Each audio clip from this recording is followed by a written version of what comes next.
buenas tardes, queridos amigos. Bienvenidos a Vladimir a la Una. Nuestro invitado de hoy, José Guerra, diputado de la Asamblea Nacional, economista, profesor universitario, fue director de la Escuela de Economía de nuestra querida UCB. Nuestra etiqueta del día de hoy, Economía a la Una.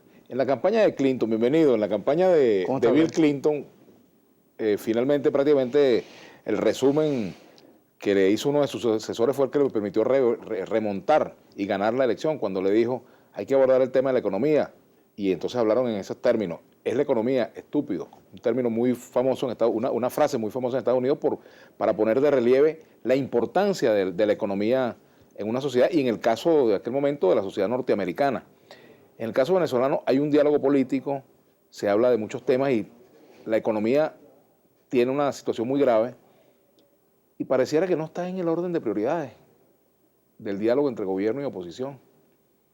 No sé qué dices tú de eso. Sí, bueno, primero que todo... Bienvenido, José. Sí, Vladimir, muchas gracias a ti y a Globovisión por la invitación, y aprovecho la oportunidad para mandarle un saludo a la gente del Valle, de Cochi, Santa Rosalía, que me hicieron diputado y que hoy me permite estar acá con ustedes hablando del país. Bueno, según la encuesta de Atanálisis que acaba de ser divulgada, el tema económico lleva a 70% de los venezolanos a decir que es el tema fundamental del país hoy. El país hoy es la economía, obviamente atravesada por una crisis política muy aguda, un gobierno que no cuenta qué hacer con el país, pero ciertamente el tema económico es fundamental. Y estamos viviendo el caso de un modelo económico totalmente fracasado que está a la vista, que ya no tiene manera de ser oxigenado y que necesita ser reemplazado por otro modelo económico. Entre tanto, la situación del país se ha venido agudizando de manera notable y hay un indicador ahorita que es tal vez uno de los fundamentales, que es el de la inflación, también llamado el costo de la vida. Es decir, el costo de la vida está incrementándose sustancialmente todos los días, los ingresos se van rezagando, y yo aquí traigo una lámina que suelo, digamos yo, utilizar para ilustrarle al país la magnitud de lo que estamos hablando. Esta lámina aquí dice aumento de salario versus inflación. Inflación es el costo de la vida. El gobierno ha aumentado los salarios este año, lo ha aumentado 4 veces. 4 veces. El total de aumentos salariales, 454%. Eso es lo que ha aumentado los salarios. Pero los precios han aumentado 700%. Esto es en el 2016. En consecuencia, tú comparas tu aumento salarial de 454 con el aumento de 700%, entonces la conclusión que uno saca es que al trabajador, en lugar de aumentar el salario, lo que hicieron fue quitarle poder de compra. Y eso me permite hacer, desde el punto de vista pedagógico, una distinción entre lo que se llama el salario nominal, que es la cantidad de billetes que tú recibes como trabajador, ganas 20.000, ganas 50.000, ganas 100.000, lo que ganes, y el salario real, que es el poder de compra de esos billetes con los cuales te pagan a ti. De manera que te ha aumentado la cantidad de billetes, pero te han disminuido la capacidad de compra. Y hoy estamos viendo una inflación totalmente desbocada. Ahora, ¿qué es lo correcto en ese caso, José? ¿Se puede atacar este problema por la vía del aumento salarial, o el aumento salarial es digamos, contraproducente, inconveniente, porque hay muchas tesis al respecto? Dicen que los aumentos salariales son inflacionarios porque generan una expectativa de... No siempre son inflacionarios. Depende del contexto. ¿En este caso son inflacionarios o no son? En este caso son inflacionarios. Pero, por ejemplo, el compañero de la Cámara, el compañero aquí, el productor, tú, yo soy un trabajador. Yo soy jubilado del Banco Central, pero también soy profesor universitario y diputado. Y tú eres un trabajador de Globovisión. Entonces, ¿qué es lo que queremos nosotros? Que nos aumenten el sueldo, pero en términos de poder de compra.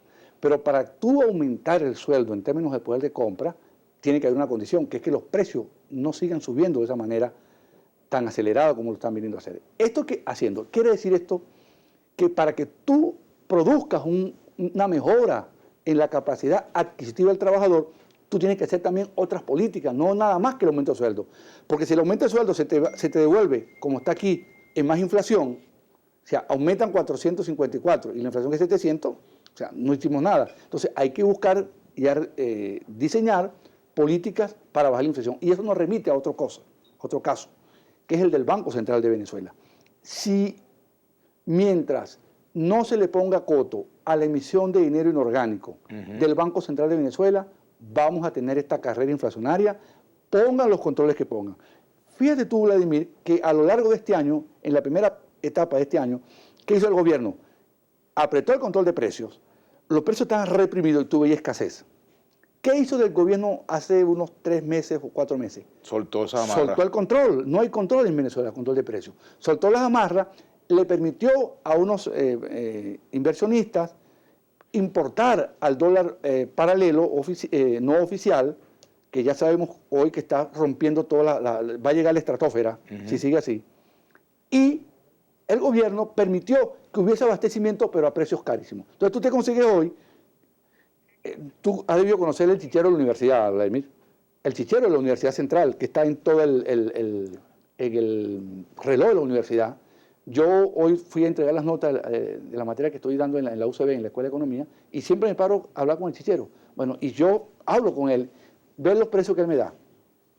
Un kilo de leche, una lata de leche, un kilo que ahora es una bolsa, 5.500 bolívares. $2. Más caro que a nivel internacional. Un kilo de arroz, 3.700 bolívares. Más de $1. Más caro que... ¿Y a cómo tiene que vender la chicha pequeña, mamá? Bueno, la pequeña está costando 300 bolívares, la más pequeña. La más pequeñita. Porque él tiene que trasladar esos costos, que él es un trabajador toda la vida. Tú y yo nos tomamos esa chicha a 2 bolívares. A un real, a un bolívar. Sí, a real, la conocí yo y después a un bolívar. Pero esa es la inflación. Entonces, tú tienes ahí dos mundos. El mundo de los productos regulados que no existe para el pueblo y el mundo de los productos liberados por el gobierno que están a un precio inaccesible. Conclusión de esto, un deterioro de la capacidad adquisitiva del salario de los venezolanos que está produciendo esta situación de hambre que hoy sufre el pueblo venezolano. Como esta es una conversación conmigo, pero también con la audiencia, fíjate lo que te dice aquí, Foro de Aduanas, @Foro de Aduanas, dice, si aumentan el salario mucho es contra el empresario, si aumentan poco es una miseria del trabajador. Entonces, Guerra, ¿qué dices? No, sí, hay una explicación para esto, obviamente, porque el trabajador quiere un sueldo adecuado, el empresario quiere un sueldo que tampoco le afecte los costes de producción, porque si la empresa es inviable, entonces no hay empleo. No hay empleo. Entonces hay que buscar un equilibrio que tiene que ver con las condiciones económicas de una inflación estable. Una inflación estable que te haga que el sueldo del trabajador te alcance y que la empresa pueda pagar los costos de producción expresado en los incrementos salariales. Entonces sí hay solución, porque este problema inflacionario es único en Venezuela. Ningún país del mundo tiene hoy la tasa de inflación nuestra. Cuando uno habla con dirigentes de la oposición, por ejemplo Freddy Guevara, que estuvo el lunes, yo hice un editorial, un comentario que hago todos los lunes, planteando la necesidad de abordar las soluciones económicas. Pero él plantea que esto no es posible sin un cambio de gobierno. El país tiene que esperar un cambio de gobierno para que se hagan los correctivos, para que se tomen las medidas, para que se pueda lograr un consenso en cuanto a las medidas que hay que tomar. Bueno, mi profesión es la economía, ahora soy diputado y estoy en el mundo político igualmente. Vladimir, yo estoy convencido por años que tengo reflexionando, estudiando sobre el tema económico, que en Venezuela ahorita, primero que este gobierno fracasó en términos económicos y bajo la presidencia de Nicolás Maduro no hay solución económica, primero porque no entiende el problema. Maduro no entiende lo que está pasando con la economía venezolana. Y segundo, porque tiene un gabinete económico que ni siquiera tiene un coordinador, un líder, no tiene un jefe de gabinete económico que le diga al país quién es el jefe de gabinete económico. ¿Tú lo conoces? Tú que eres un hombre de los medios. No se sabe quién es el jefe de gabinete económico. Entiendo que es Carlos Faría. Pero no, ¿qué dice Carlos Faría? ¿Dónde está Carlos Faría? ¿Qué opina Carlos Faría de esto? ¿Dónde está la tesis de Carlos Faría? Entonces, mi opinión es que la condición para resolver el problema económico en Venezuela ahorita pasa por un cambio de gobierno inevitablemente. Y te voy a dar una reflexión sobre esto. O sea, que no hay nada que hacer si no hay cambio de gobierno. No, mucho que hacer, cambiar el gobierno. Pero te voy a hacer esta reflexión, Vladimir. Cuando el presidente Maduro mandó al profesor Aristóbulo Isturi a la Asamblea Nacional a presentar el balance, la Asamblea designó una comisión que iba a presentar un conjunto de propuestas para salir de la crisis. Estuvimos trabajando 2 meses, consultamos a los mejores economistas del país, consultamos al gobierno, algunos fueron, otros mandaron su opinión, y escribimos un documento que se llama 10 propuestas para resolver la crisis económica. Se la entregamos al gobierno. Hace 5 meses. Si el gobierno hubiese adoptado alguna de esas políticas que están contenidas en ese documento, no estuviésemos en la crisis que estamos hoy. Quiere decir esto, que el gobierno está sordo, ciego. Y te voy a poner 2 ejemplos más. En el año 2014, ¿tú te acuerdas que Rafael Ramírez planteó un programa económico apoyado por el Banco Lazard, que era unificar la tasa de cambio, ajustar algunos precios, permitir una mayor producción en Venezuela, y el gobierno no apoyó esas medidas? Y luego nombran en este año a Pérez Abad, ministro plenipotenciario en materia económica, y también lanza a Pérez Abad un conjunto de medidas. Fueron abortadas todas estas medidas. Entonces, el gobierno ha estado dando bandazos, no queriendo reconocer el problema económico y sobre todo sin tener una comprensión de la naturaleza de la crisis, porque lo que está en el fondo de la crisis es un modelo que fracasó. Y sin esa condición no podemos adoptar las medidas que el país requiere para resolver la crisis. Tenemos que hacer una pausa. Antes un tuit que te escriben, lo leemos. ¿Lo tenemos por aquí?